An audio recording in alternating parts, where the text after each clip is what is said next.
Welcome to Pondering the Orb. I'm your host, the wandering fantasy author Jay Requard. As always, we're here to talk about books, listen to some wonderful music, and later on we'll have a conversation of sincere importance. But for now, I want to do something very special today. I want to take you to my sacred place. So without further ado, let's try this trick one more time.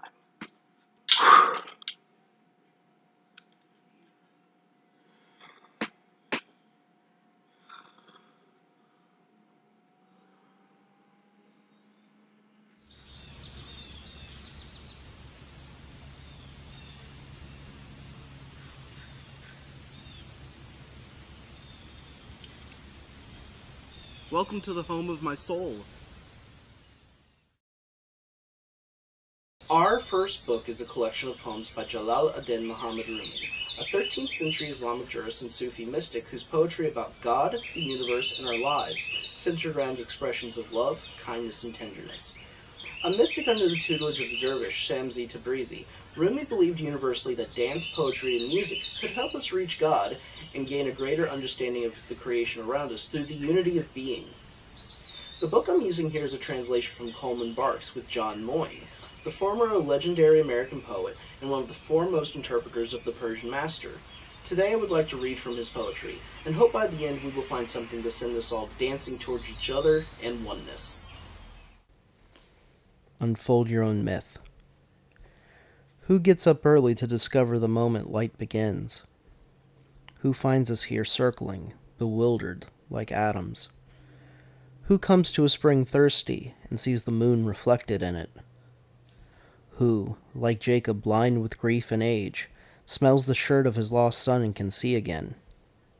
Who lets a bucket down and brings up a flowing prophet? Or like Moses goes for fire and finds what burns inside the sunrise? Jesus slips into a house to escape enemies and opens a door to the other world.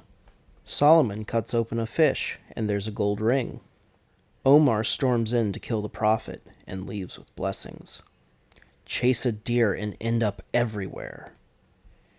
An oyster opens his mouth to swallow one drop. Now there's a pearl. A vagrant wanders empty ruins. Suddenly he's wealthy. But don't be satisfied with stories, how things have gone with others.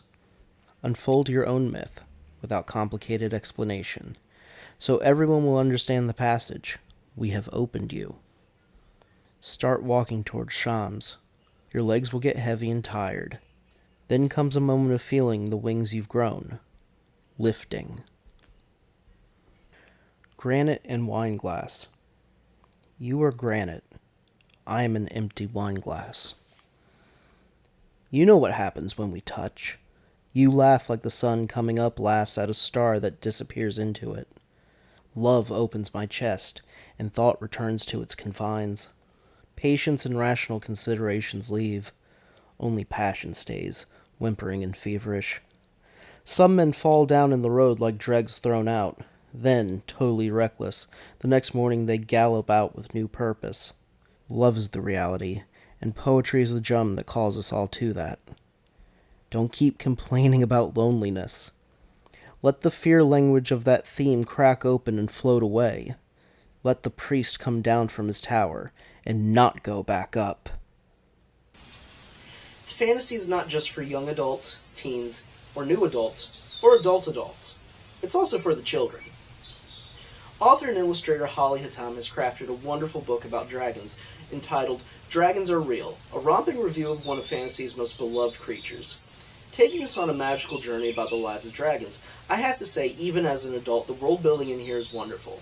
Hatam is also the creator of Unicorns Are Real, Mermaids Are Real, and many other wonderful titles. I want to dedicate this reading to my son Ben. I have read this book to you so many times, and I know a time will come where you won't want me to read it to you anymore, and you might read it to me.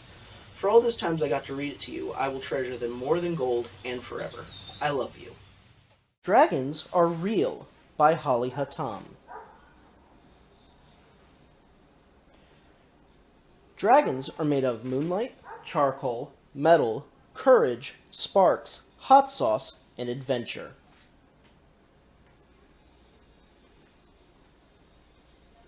Dragons don't just breathe fire, They sneeze fire.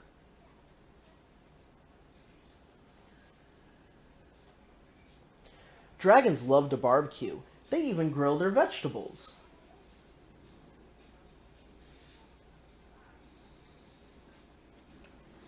Dragons can change the color of their smoke to match their mood.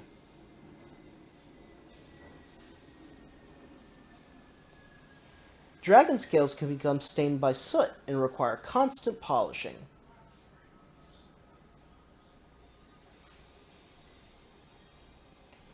Dragons love to read about dragons.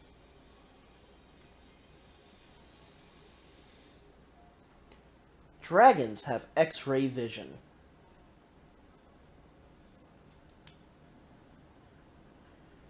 Dragons love to chase lightning bolts.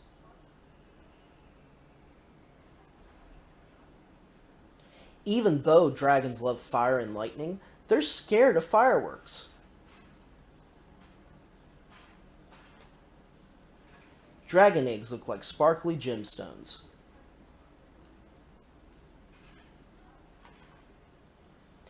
Dragons sleep nestled in deep caves, high in the mountains.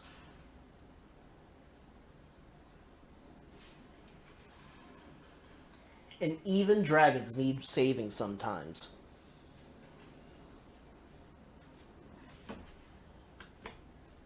The end. Our final book is a personal one.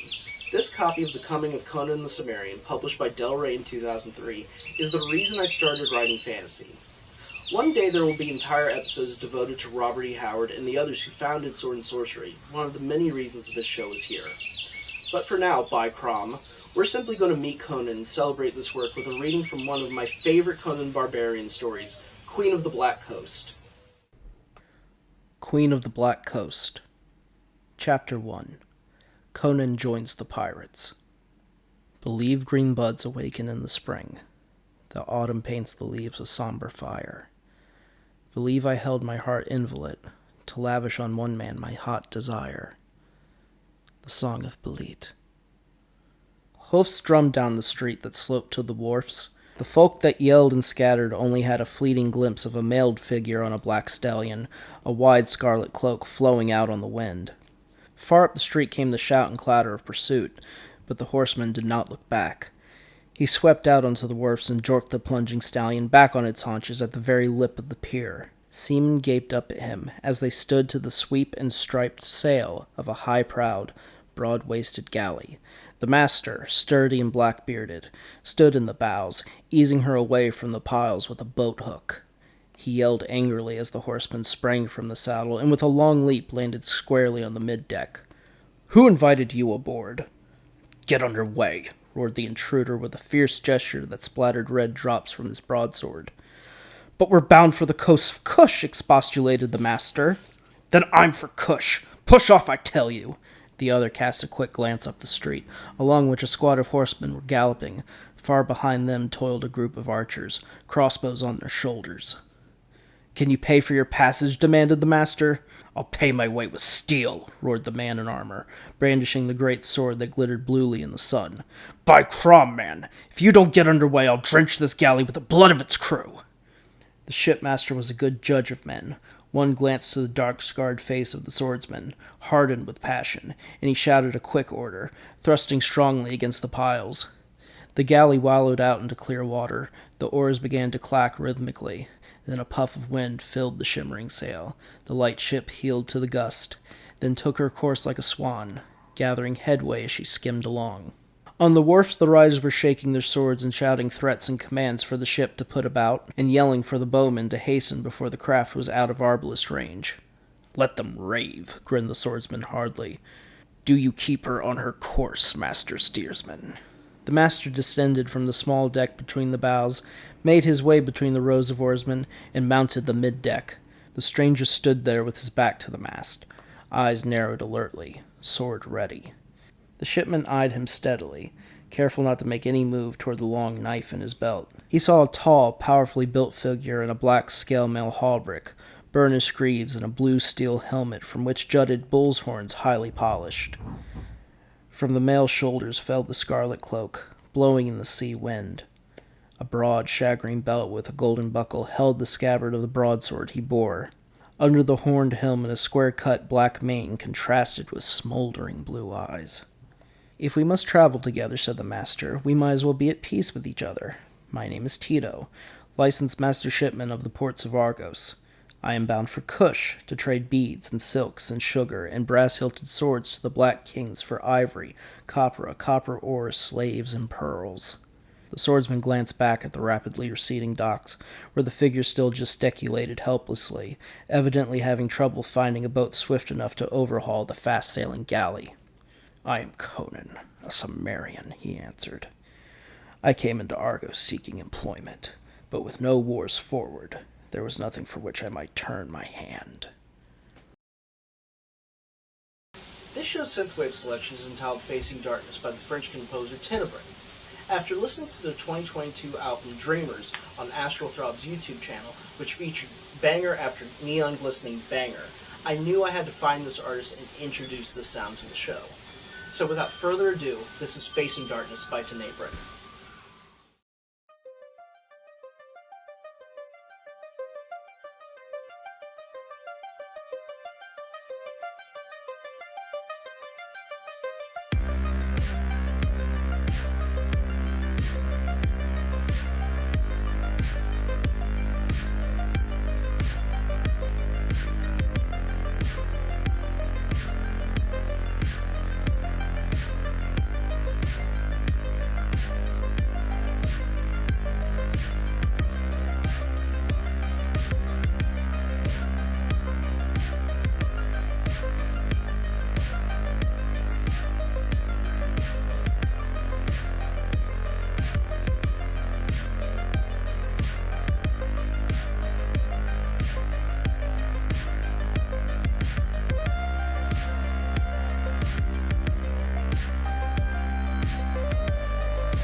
Our melodic death metal selection is brought to us by the German Melodic Death Metal band Words of Farewell from the 2021 masterpiece Inner Universe 2.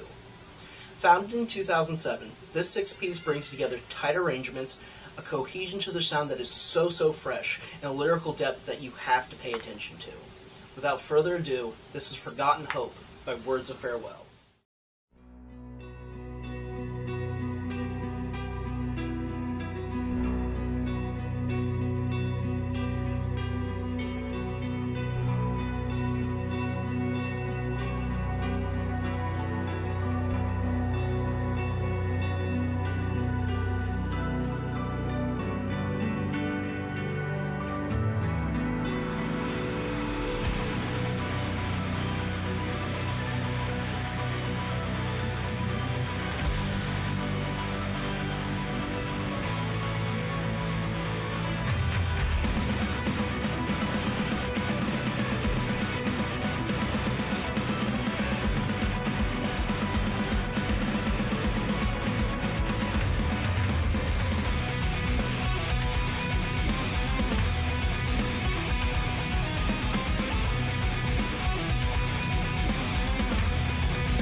So, as you all know, I often read off of a screen or a prompter when I'm filming these segments, and we're about to introduce our more segment, but I have to read off this so I can get through. I know that this is going to be a very tough subject for some people. It's a tough subject for me, so I ask for your grace. For this episode's more segment, I have invited celebrated author of the DEACON CHALK series and an expert in guns, James R. Tuck, to discuss the tough topics of gun violence, gun control, and some of the recent events surrounding these issues. I understand the difficulty of this subject, and therefore wish to offer a preamble. In 2002, my cousin Ben committed suicide by way of a gun. Though I hold no animus against guns or gun owners, my view and relationship with them has been invariably marked by this event. In a time where people are suffering from a global pandemic and mental health, it is important we discuss the intersection of guns and their impacts upon our society. While a gun owner, Tuck is a principled progressive who falls in line with my humanistic ideals, and hopefully this conversation will offer points of consideration not yet discussed in tackling these horrific problems threatening our communities. I hope this discussion provides room to think and ultimately move towards figuring out a solution for the problems we face together. Thank you. Hi, everyone. Welcome to another episode of Pondering the Orb. This is for our more segment. I have James R. Tuck with me. James is not only a great friend, he is an author of fantasy, urban fantasy, horror, and a lot of wonderful works, including the DEACON CHALK series from Falstaff Books. He is also a noted voice in gun control and gun advocacy, and he's here today to offer a unique perspective on the debate around gun control, mass shootings, and how we tackle gun violence here in the country. James, thank you so much for joining me today. Glad to be here. To our first question, every time something happens in the news that is related to gun violence or gun control or mass shootings, whether it's the recent scandal around the Uvalde mass shooting in Texas or the police shooting of Jalen Parker that happened a few weeks ago, or the recent mall shooting where a Good Samaritan shooter subdued the person who attempted to assail the people that day. There's always this move by the right, specifically from advocates associated with the NRA, to pin this down to video games, television movie violence, or the degradation of the culture. Instead of looking at these different kind of things they try to pin it on, what are they trying to avoid in this conversation? What do they not want to talk about when it comes to gun violence and gun control? They absolutely do not want to talk about the fact that guns are the reason that we have so much gun violence. They want to avoid that conversation completely. And the reason is because the NRA gets a lot of money from the gun industry. One of the areas of constant confusion, I think, that happens when we discuss this issue is that the right and left get together, and this is going off of a conversation you and I started at Con Carolinas previously in June, but there's often a breakdown in conversation between the right and the left, or gun control advocates and gun rights advocates, usually around terminology. Can you explore for our listeners for a moment what this kind of breakdown over terminology revolves around? Well, oftentimes it's the same old thing that happens. You have people that are advocates for gun control are unfamiliar with firearms in a general sense and absolutely in a practical sense most of the time. And so when they bring up terms and use technical terms that are wrong, the right uses it as an excuse to shut the entire conversation down. It's a classic deflection technique that's used over and over again, and it just bogs the entire conversation down when really it doesn't matter if you get the term for something wrong. The problem is that people are dying at the hands of people with guns. And the left just continues to get derailed on that whole point because they misspoke one small thing. Can we discuss some certain points of terminology that I think there are a lot of confusion over, and you can maybe clarify some of them for us? Sure. There's often confusion over terms like semi-automatic and automatic. Could you discuss the difference Mm-hmm. for a second, and where do you think this confusion arises from? A semi-automatic weapon fires one bullet for every time you pull the trigger. A fully automatic weapon will fire bullets the entire time you hold down the trigger. So if it has 32 rounds in the ammunition clip and you hold the trigger down, it will fire all 32 bullets if you don't let up the trigger. The problem comes in that civilian weapons are semi-automatic. Politicians and lawmakers and gun control advocates will say fully automatic weapons, and the right uses it as a way to say they don't know what they're talking about. The mass shootings that occur in this country are done with semi-automatic weapons. But the thing is, a trigger pull takes a fraction of a second. There's very little difference between someone emptying a magazine of ammunition with a semi-automatic and a fully automatic weapon when you're looking at the destruction. And yet, because the So, terminology oh, slipped, sorry, go it's on. used to shut the conversation down. Is there a difference? Some of these mass shootings have happened with semi-automatic rifles. Some of them have happened with Mm-hmm. semi-automatic pistols. Is there a difference in terms Mm-hmm. of lethality and power between pistols and rifles in terms of them being semi-automatic? Not in terms of them being I know it's semi-automatic. not. Rifles, well, rifles, the I know it ammunition, sounds like an the obvious bullet. question. But it's no, this is where people don't know. So it's fine for us to get into the obvious Right. questions because a lot of them are obvious to me and you, but not so much to maybe the listener. A Right. rifle will be more lethal simply because it's usually larger ammunition and it's usually a higher capacity magazine, which means that if you have a standard semi-automatic pistol, it's going to hold Mm-hmm. somewhere between 8 rounds fully loaded and 15 to 16 rounds fully loaded. It's a lot of bullets. However, your standard magazine for an AR-15 is 32 bullets.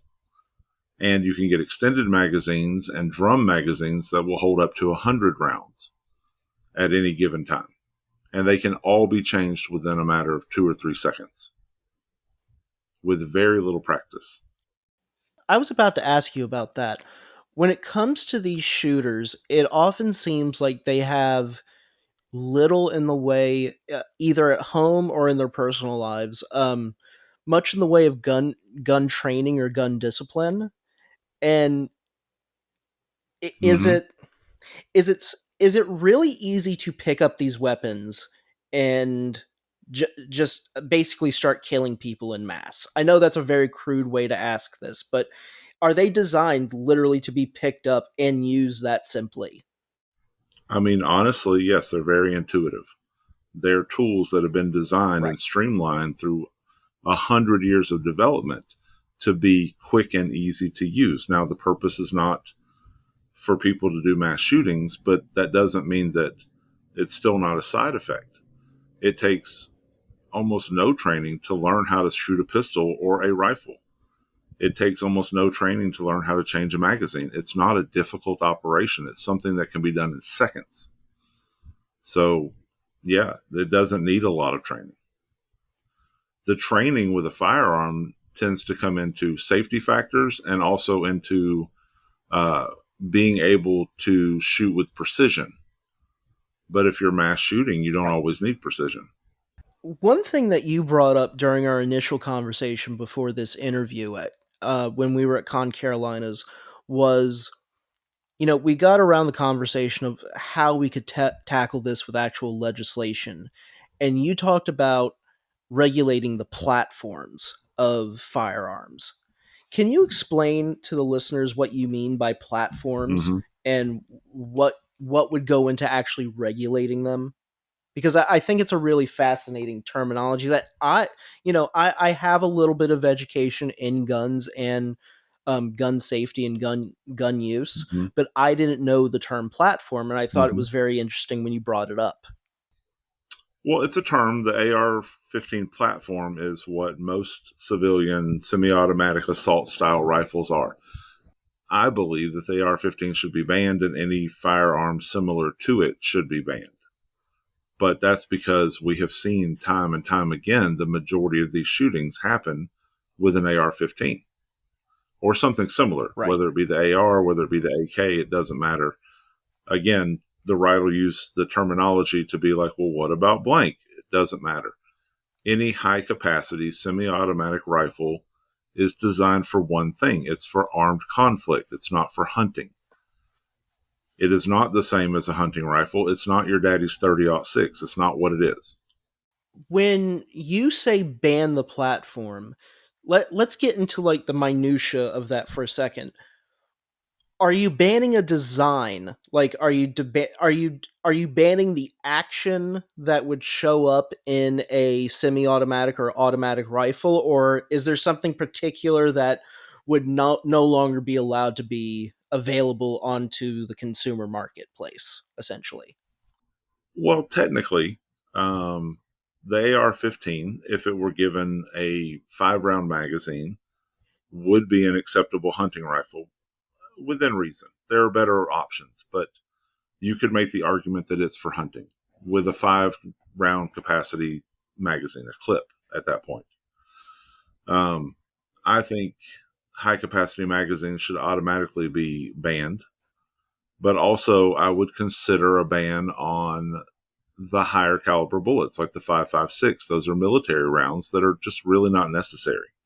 Okay, so let's talk about ammo for a second, because I think that's often a topic that Mm-hmm. gets left out of the conversation. Mm-hmm. Can you discuss for a second, and again, this is simple terminology, but I think a lot of people miss out on this, especially the president when he was actually discussing Uvalde. He brought up the idea of special ammunition and exploding. I think he brought up the idea of exploding ammo. But can you discuss for a moment the difference between regular ammunition and special ammunition or specialized Well, there's a lot rounds? of specialty ammunition that's made. Yeah, there are specialized rounds that are created, but to be honest, they're not really the problem. Those are going to be Okay. stuff that your gun enthusiasts are going to purchase. They're not available on a wide market. You can't walk into Walmart and get the specialty rounds. You're getting the basic rounds that are available. But the problem is because the AR-15 platform is the civilian version of a military weapon, we do have civilian versions of military ammunition readily available. Steel core tips and other things that render even some body armors ineffective. Okay. And you can purchase those at any gun store. When we talk But about exploding bullets are dealing not really a with thing. okay, that I was wondering about that because there's often I think this is actually where video game culture sometimes sneaks its head in, because if you play video games like Call of Duty or Grand Theft Auto or all sorts of things like that, they have like incendiary rounds and exploding ammunition and all sorts of things. Yes.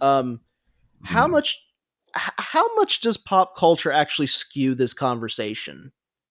Well, I think pop culture will skew some, although I don't know how in touch our old elder legislators are with Call of Duty. Right. However, I think going back to the exploding bullets thing, if you look at the exit wound of a 223 or a 5.56, especially, the exit portion of the wound looks like the bullet exploded. And when you describe any type of frangible design, which is where the core of the bullet breaks into smaller pieces to cause more damage to the target, when you explain that to someone who's not familiar with ammunition, guns, or bullets, it's going to sound quite a bit like an exploding bullet. Right. So it's not as silly of a statement as it comes across on its face. And it's not as silly of a statement as the right paints it to be when they don't want to talk about guns.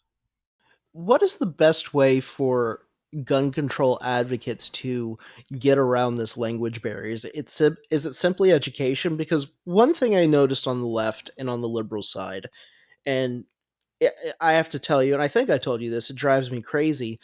There's very little education in actual gun ownership or gun usage. Very few people who talk about gun control, it seems, have actually ever fired a pistol or fired a rifle or actually ever held a firearm or been around firearms. What do you think is the best way to actually tackle this problem in terms of the left and liberals not having the terminology? Or is it just something we have to avoid and focus on the lives being lost? Actually, I think that that line of reasoning, and I don't mean this insulting to you, but this is a common thing that comes up, is the quicksand that bogs down gun control discussions. The left or gun control advocates don't have to become familiar with firearms. You have to become familiar Right. with the violence that they cause. Like, it doesn't matter if you have ever held an AR-15, you know what a school shooting is. That's what we should be focusing on. Right. We can't get derailed on that. And that's what Right. this whole like argument that gets made by gun advocates and the gun culture and the NRA is that, well, you don't even know guns. I don't have to know guns. I know dead kids. Like, why do I have to know anything about an AR-15 to know that I don't want kids to be killed in schools? And to be bogged down in that really derails any gun control talk a lot. It's a tactic, and we fall for it so often. If you were talking to, and we'll get to the question of legislation here in a second, but if you were talking to the president or if you were talking to the head of gun control organizations, and if they came to you and said, "How would we make better arguments?" What would be what would be one thing that you would just tell them? Probably the one thing that I would tell them is to stop focusing on any of the technical stuff. It doesn't matter. Other than you need to have legislation that targets specific technology, but that's what you pay aides for. That's why you have advisors. You don't have to know that yourself. And instead focus Right. on the effect to society and to America. If you stop and think about the fact that in the last 10 or 15 years, we have developed into a country where you can't go to any gathering of people without legitimately worrying that there will be an active shooter situation. You send your kids to school every day worried that it's going to be the day that you hear on the news, because you're not going to get a phone call, that your kids have an active shooter in their classroom. Every day. Every day we have allowed this to happen. It's obscene. It's obscene that we have allowed this to happen. It's so you brought it up. It is obscene. I had my first child February of 2020, so he's 2.5 now, and we're already having to Mm-hmm. discuss here in New York, him going to 3K programs and him going to public schools. And I think for the first time we realized how much the world had changed, because we have to have a serious conversation about his safety due to guns now in a way that I don't think my Mm-hmm. wife and I ever had to live through when we were growing up. No. Let's get to the issue of legislation, because you brought it up, and I think that this is a really important.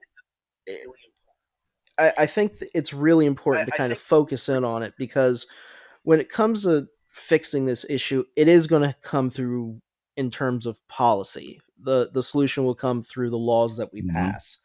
There's legislation in Congress passing through both houses intent on addressing the mass shootings in America, specifically after the murders of 19 children and 2 adults in Uvalde, Texas. One of them included closing the domestic violence loophole, so people that have been charged with domestic violence are no longer able to purchase or I think actually own weapons. There was also enhanced background checks, but there wasn't any talk of banning ammunition, or there wasn't any talk of, as you say, dealing with the platform of the AR-15. When you look at some of the legislation that's currently being discussed, what do you think could best help America, and what do you think isn't being talked about? Well, again, I think that the majority of the gun legislation being talked about now is not necessarily a bad thing, but they're going to do almost nothing to stop mass shootings. It's not, I'm not saying that no mass shooter in the history of America has never been a domestic abuser. That would be silly to say. But Mm-hmm. that's not one of the main characteristics of them. The Uvalde shooter was barely out of high school himself. He turned Right. 18 He was 18. and bought rifles and went and shot a school within a very short amount of time. I don't think there can be any true discussion of gun control and gun safety for America without a discussion of both the platform of the AR-15 and anything like it, and also Mm-hmm. the effect that the paranoid nature of gun culture is infecting and infiltrating all of society, including the young people. I mean, So, white supremacy is on the rise. Nationalism is on the rise. These are all signs of things that breed terrorism in other countries, and we recognize that. Why don't we recognize it in our own? let's tackle this directly because you and I had a really fascinating discussion about this at Con Carolinas, and I think that we could have this a little bit of this fascinating discussion again. You brought up, there is this rise of white Christian nationalism, especially here in America now, that is fueled by the gun industry. There's often a scenario proposed by conservatives that they must be armed with military level armaments to stave off government oppression. This is often an argument Mm-hmm. that we just hear from the right ad nauseum. Could you respond to this argument and Yes. tell the listeners what's wrong with it? Well, that's the thing. Now, I think that gun culture's always had a level of paranoia in it, but it has really ramped up lately. And it's the argument for the AR-15 is that we need to, as citizens, have the same or similar weaponry as the military so that we can stave off government oppression of our rights. That we need the ability to rise up and have another 1776 and take back our country. And if you stop and think about how much you have heard lately, the take back America, we need to make a stand, all of these things, the insurrection on the 6th, it's all part of that paranoia that is baked into gun culture that makes people want to own these weapons. Do the majority of people who own AR-15s want to shoot schools? No. But do the majority of them have some sort of in the back of their mind idea that they may have to turn that gun on their fellow Americans? Absolutely. 100%. And that's a psychology that creates gun violence. It's obvious to say that white supremacy plays a part of this, but Mm-hmm. is that the main animus behind this, or where did this kind of, I guess, view of having to turn a gun on your fellow American arise in your opinion? Is this something that you saw? Is this something that you've always seen throughout gun culture a little bit, or is it something that was there a specific point that this really kind of kicked into high gear? Oh, I would definitely say that it's been a part of gun culture from kind of the beginning of gun culture, about the time, the NRA is at this point both a symptom and a sickness. When the NRA was formed, it was done to defend gun ownership and gun rights, and it has become part of this paranoia. That's why they stick around, and that's why they have so much power, because people feel like they're protecting their rights and their rights to have firearms to save themselves from government oppression. It is, again, it's part of the sickness and part of the symptom. I think it's always been there, but it is definitely getting worse in the last several years. Is there a specific way that you see it getting worse? Just, outside of mass shootings, outside of radicalization, is there something specific that you're seeing happening in the culture that is giving you a specific alarm more than anything else? Absolutely. We cannot ignore the attempted insurrection of the Capitol on the 6th And the realization that I came to, and it took me longer than it should have, but the realization that I came to is that had the insurrection on the 6th been successful, there is a part of our legislator that would have stepped up and created a government from that moment on. That may sound like a conspiracy, but I don't believe it is. Right. And you now have a substantial portion, because you got to remember, it doesn't take that many people to create a civil war. It's not like a 50-50 thing. It takes a relatively small percentage of very militant people to create the chaos of a civil war. And so Oh, I absolutely. believe that Yeah. with the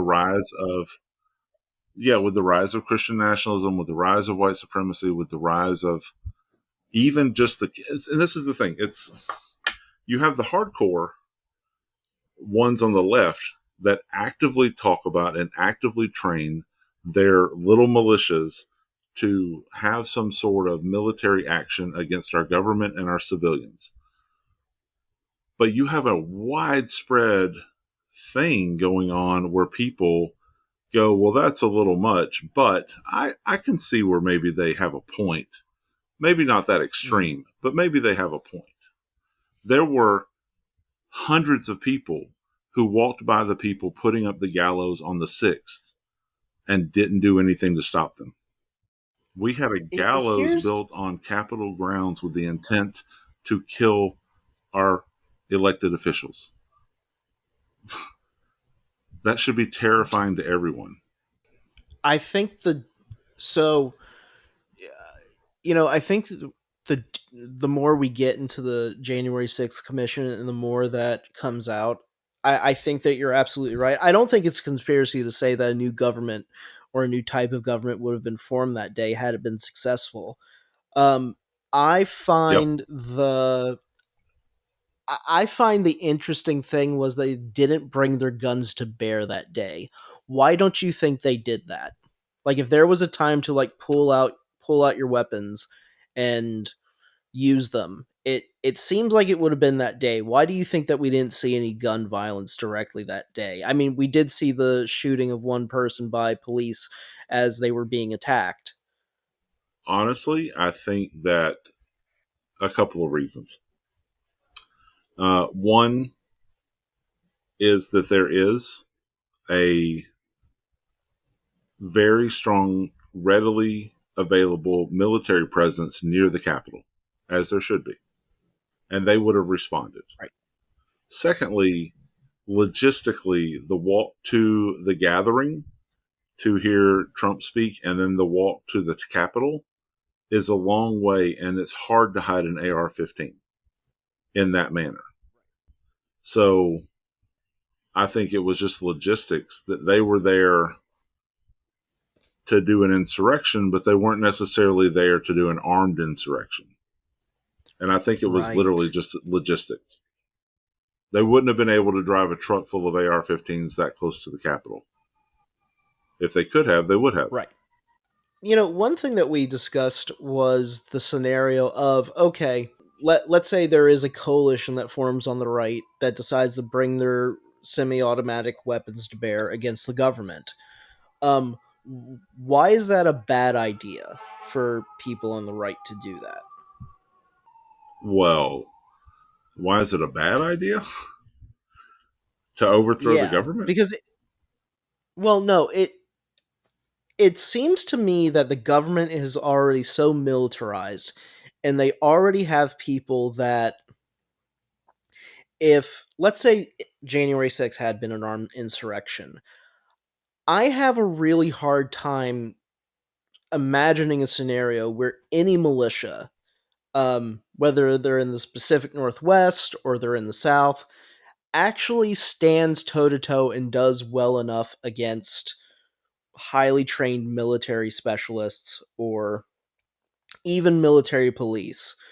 It feels like the scenario that the right always has, that they would be able to successfully stave off government oppression or overthrow the government. I just never I never see it as a real possibility. just because I think that there would be enough arrayed against them that they would not be able to pull it off, as you say, logistically. But am I off base there, or is that something that they legitimately think that they would be able to pull off? Okay, so two things. First of all, in the gun culture, there is a widespread belief that people in the military and people that are in the police forces across the country are on their side. And that if things went down and the army was called against them, the army would choose their side. And I don't know how far off that is. I don't have any idea how much of the proliferation of these ideals are there in the military, but I know that they are there. I have talked to many soldiers and former military that are very much believers in firearms as a way to defend yourself against the government. So I don't know how wrong they would be. And the other thing you have to remember is that if someone is doing this, this isn't Lex Luthor. It's not Dr. Doom. They're not necessarily trying to take over the country as much as they are trying to make the country what they want or to get a piece of the country for themselves. They don't care what the rest of the country does as long as they have their piece. And you see that with some of the stuff coming out of Texas lately. Texas has always had a bit of a secessionist streak, but it's really ramped up in the last 12 months.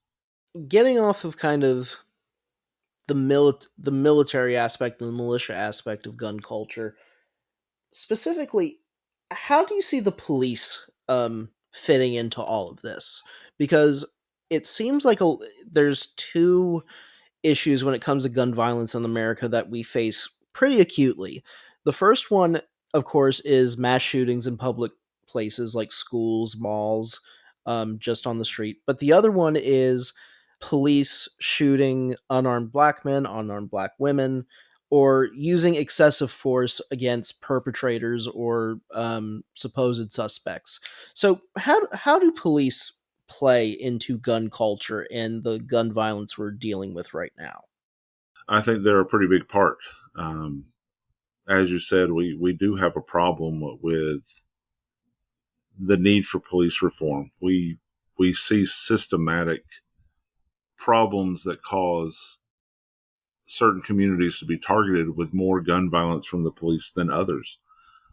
Also, as a white man who used to carry a gun on his hip openly, I have walked past, I don't even know how many police officers that have never done anything more than give me a nod.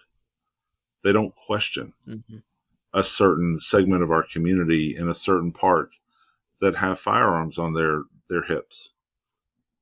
And they will take the side of people who want to walk around with their AR-15s as some sort of stance.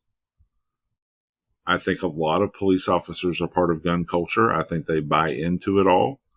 And I think they have a mentality that causes them to side with people that would be pro-gun violence. And also their training across the country. There's a wonderful book called Rise of the Warrior Cop that talks about why we have such violence with the police force. And it talks about how the training for all the police across the country come from like 4 places. It's all the same. It's all, you cannot allow your authority to be questioned. Any question to your authority must be met with overwhelming force. It's a recipe for disaster.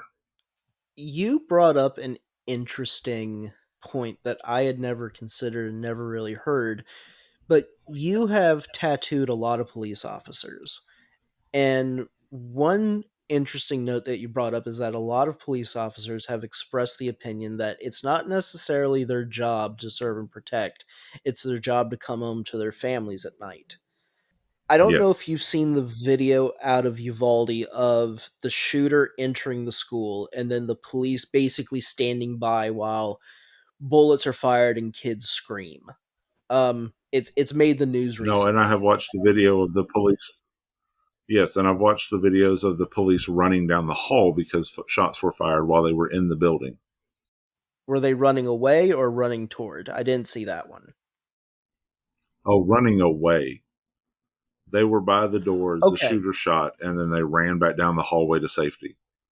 If there is this expectation in society that we give cops guns to serve and protect us in moments like this, and they fail, what is there for us to do as a public, as voters, and just as individual members of our community? What would you tell us to do in this scenario? Because instead of sitting here and getting mad at those officers for being the obvious cowards that they are, what do we do to fix this? The only thing that can happen to fix this is legislation. You and I can't do anything about the police. We don't have the ability to. We cannot hold the police accountable when they shoot an unarmed person. We can't hold them accountable for not saving kids in an active shooter situation. We can't hold them accountable for anything. The people we have to hold accountable are the legislators that decide these policies. And until that is focused on, nothing's going to change. It's just going to get worse. The police are not going to fix themselves. And honestly, the defund the police movement kind of has petered out, but it had some good points that police officers should not be doing all of the things that they're doing as far as their daily tasks. Like, why are we calling the police because you had a fender bender to make a report? It's absurd. Well, but we also have to change the way that they're trained. Industry. Yeah. It's become much more about property and not about people. Most of the police action is revenue collection and property protection. It's not about protecting and serving people. It's not about the public safety. How do you think guns fit into maintaining the public safety? In a perfect world, what kind of policy would you like to see implemented, and what would you like to see, I don't know, maybe change in our culture? Because it seems like to change gun culture, we're going to have to change our culture on a macro level to do it. What would you like to see, if anything, happen? I know you've mentioned many things here, but if you could pinpoint some specific areas that you would like to be focused upon. I think that we have to staunch the bleeding, so to speak, immediately with legislation that would ban the AR-15 and put more strict regulations on gun ownership in general, and not some of the absurd things that some people say, like I shouldn't have to have $1 million insurance policy just because I have a pistol in my closet to protect myself. But you should have some sort of licensure to have a firearm. You should have some sort of training that is certified. You should have to have, a limit perhaps to the amount of firearms you can have. It's a little silly that we do have people in this country. I've known some that have literally hundreds and hundreds of firearms. For what purpose? But I was friends with someone, especially back when I was more active in gun culture, who had a total of almost 1,500 firearms. He was one person.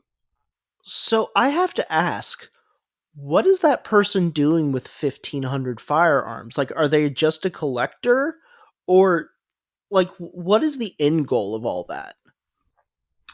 He used a certain portion of his income to purchase firearms every paycheck. And he was a collector of sorts. He did have some specialty firearms and some like collector's edition firearms, but the majority of it was just that he wanted to own as many weapons as he could. He also had a commiserate amount of ammunition available too. So in your perfect scenario, he wouldn't have those barrels of ammunition, correct? No. He would have no purpose for them. So what would ammo legislation in your mind look like if it were to if we were to staunch the bleeding here, how much ammo do you think that people would be allowed to have? And do you think it would come down to like the firearm that they actually owned? Like if you had a hunting rifle, you can have ammo for a hunting rifle, but you can't suddenly own ammo for, let's say, a semi-automatic rifle. You just can't randomly have that. Right. Like, would it look like that, or would it be down to like Yeah, the I mean, amount of bullets you actually own? I would not be opposed.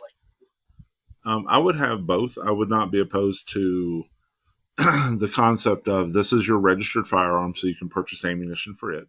But also, if you're claiming that your firearm is for personal protection, you're not military. You need at most 100 bullets, because that's all you would never use any of that in a conflict. You wouldn't carry that many bullets with you in a conflict. If you're carrying a firearm for your personal safety, you're having the firearm, the magazine that it goes with, and perhaps one backup. That's all anybody's carrying. So you don't need more than 100 rounds of ammunition. You can purchase more at a gun range if you are practicing. But you don't need thousands of rounds of ammunition in your basement. Is there another country that you think is actually doing gun ownership correctly? Almost all of them are doing it better than us, which is why mass shootings is distinctly an American problem. Yeah. In Canada, you can own firearms. I had a Canadian friend who had inherited her father's firearm collection, and it was upwards of 200 firearms. But she wasn't allowed to keep them in her home. She had to provide a special place that they were under lock and key and supervision. And she only had the ammunition for those firearms, and she had to notify her township official when she was taking a firearm out for hunting purposes or for shooting purposes. I have to wonder in Canada if, I know that they have some taxation on firearms like they do in the UK. Mm-hmm. Where do you think, should gun owners be taxed on their guns more than they are? Or is that something that's getting into a really tricky scenario? Well, that's getting into punitive measures that are, I believe they'd be ineffective. I don't think that you should have to have $1 million insurance policy because you own a firearm. I don't think you should have to pay an 80% tax on your firearm when you purchase it. It just seems a bit silly. We don't do that with other things, and it just seems punitive when truly there are more effective legislation that can be passed. You can limit the capacity of any magazines with any firearm. You can ban the AR-15 platform. You can ban certain ammunition that is more deadly than commonly available body armor to civilians. There's a lot of things that can be done that don't include basically a sin tax for owning a firearm. What are some things that gun reform advocates should avoid that are just punitive, but they bring up a lot? Because I feel like sometimes here on the left and on the liberal side, there's often this jump to like punishing gun owners, and it seems like it defeats the purpose of the conversation. So if we were to continue having this conversation with like gun owners and people on the other side, what would you try to avoid in terms of like punitive policy? Is there any other thing that you often hear that you're just like, well, this isn't going to work? Oh, I hear a lot of gun control advocates who are over the edge when they say stuff like, if you own a firearm and someone steals that firearm, you can be charged with every crime committed with that firearm. And that's absurd. If someone steals your car and drunk drives and kills someone, you're not on the hook for homicide. I think gun owners should absolutely be responsible for their firearms, but you can't be punitive about it. If someone's going to steal a firearm, then they're going to steal a firearm. And it's on them to do that, not on the gun owner. There was talk I believe it was Sandy Hook. It's hard to keep up with how many and all the details of all the mass shootings we've had, but I believe it was the Sandy Bruh. Hook one where the shooter stole his parents' firearms. That's what he killed the kids with, and there was Right, talk of stolen from his charging mother. them with all of the homicides. Yeah, and there was talk of charging them with all of the homicides, and it's like that's. I just feel like that is a dead end and a good way to end the conversation. One area that I'm constantly fascinated with when it comes to, I guess, the history of how we got here. Could you discuss, your life as a gun owner and how you viewed the NRA in terms of when you first got into guns, what was the NRA like then versus what the NRA is like now? Or has the NRA always been this way? I think the NRA has gotten far worse. And when I was more steeped in the gun culture, I was pretty pro NRA because I did believe the that they were protecting gun rights and that they were there for the gun owner and that they were kind of like the thing that stands between us and the people trying to take guns. That's the way they paint themselves, and that's what we all believe. You immediately see the lie of the NRA being there for gun owners when you look at the Philandro Castile murder, where he was a licensed gun owner who was reaching for his ID and was shot in his car. And that shooting was terrible.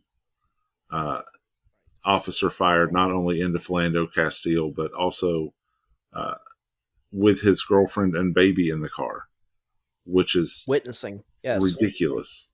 Ridiculous. But Yeah. the NRA, absolutely silent. 100% silent on that entire thing. So they're not there for So gun owners. it's interesting that you bring up Philando Castile because one thing that has happened in recent years in terms of gun ownership is that there's a lot of gun ownership and um, promotion of proper gun training among the black community. And that, of course, has caused Mm-hmm. a lot of dissension on the right in terms of how they deal with this, because it's very clear that there is a white supremacist aspect to gun culture where this is definitely Yeah. not what they ever wanted. How do you view the black community Well, getting into guns? And sorry, go on. I was going to say, well, you have to remember that some of the early California gun legislations was in response to the Black Panthers doing demonstrations with their firearms. It wasn't for any other reason. There's, of course, a white supremacy angle to it all. And how do I feel about them? God bless them. I pray for their safety, and I support them completely. Um, and it's one of those things where that may sound hypocritical because if we ban the AR-15, I want to take their AR-15s away as well. But while the AR-15 is allowed, absolutely black gun owners should be receiving training and they should be completely making the stances that they are. And I mean, there's an entire philosophical debate we could get into as to why there's a difference between that culture and normal gun culture, because normal gun culture is very white. Normal gun culture is the majority of it is white, and it is a completely different flavor. Black gun owners have been excluded for many times, and I believe they have a completely different viewpoint on their gun ownership because of the history of black people in this country. I have two more questions for you. Thank you so much for joining me. As always, No, glad to you're do a it. font of knowledge and you're a font of knowledge and ideas. In a perfect scenario, what does American gun culture look like to you if we fix the problems?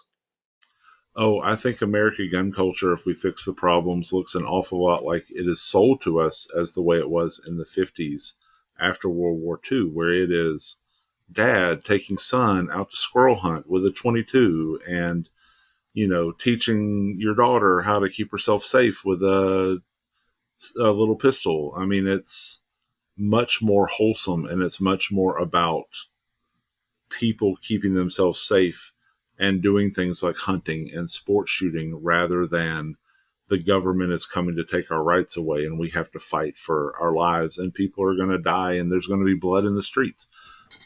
Who wants that? Who wants that? If we fixed gun culture, it would go back to guns being not a tool of murder and more a tool of protection and a tool for almost leisure. For hunting and providing.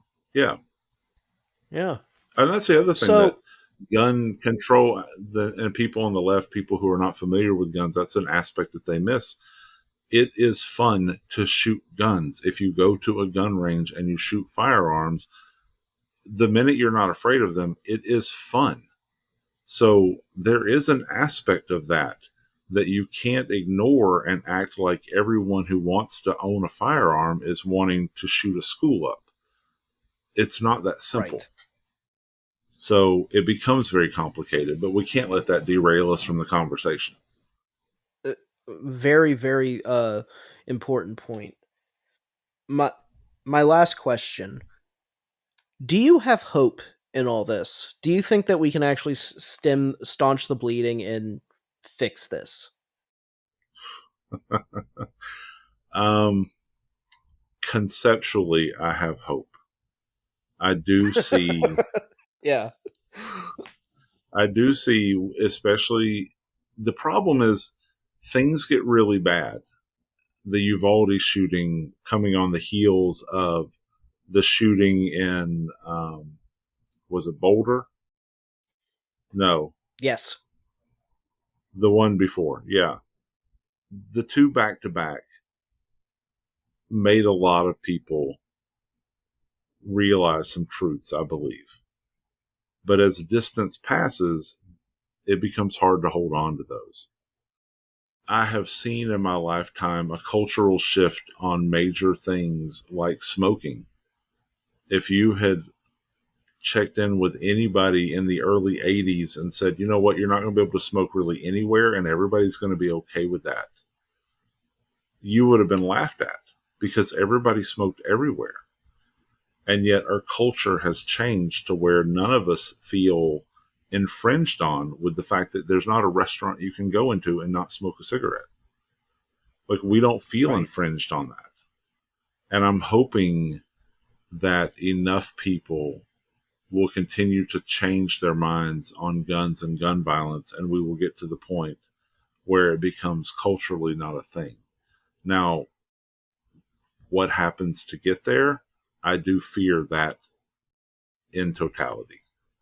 That was my last question, but I have one more, and it's something. So I think I told you this, and this is the first time people on the show will be hearing this, but my wife Margot is a survivor of the Virginia Tech massacre.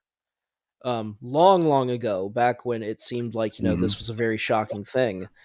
I think with Uvalde, her and I got into this conversation that because she feels really let down by the country. She's shocked that we're still dealing with this issue so long after what she went through. And there's a very personal stake for her in this because she lost friends in that event.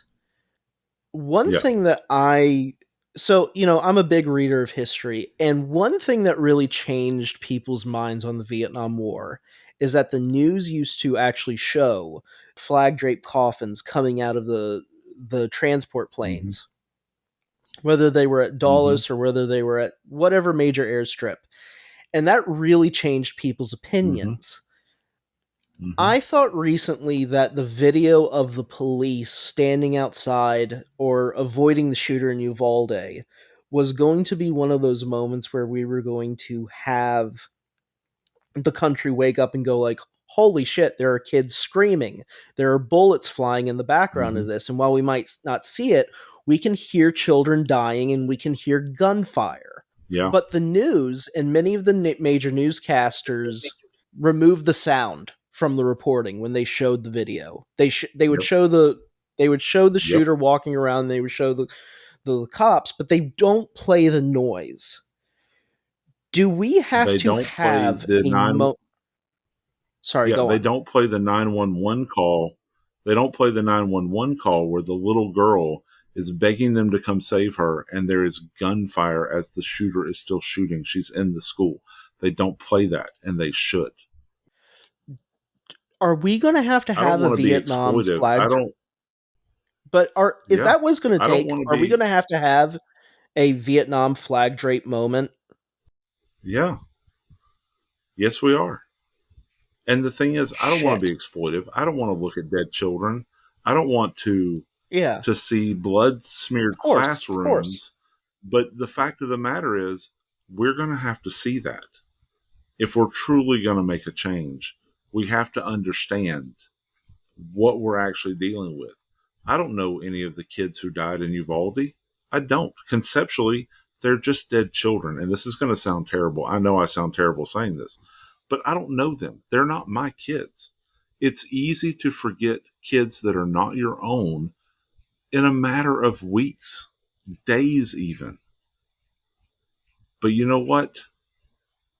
We don't need to wait until everybody in this country has a dead child in their family to make a change.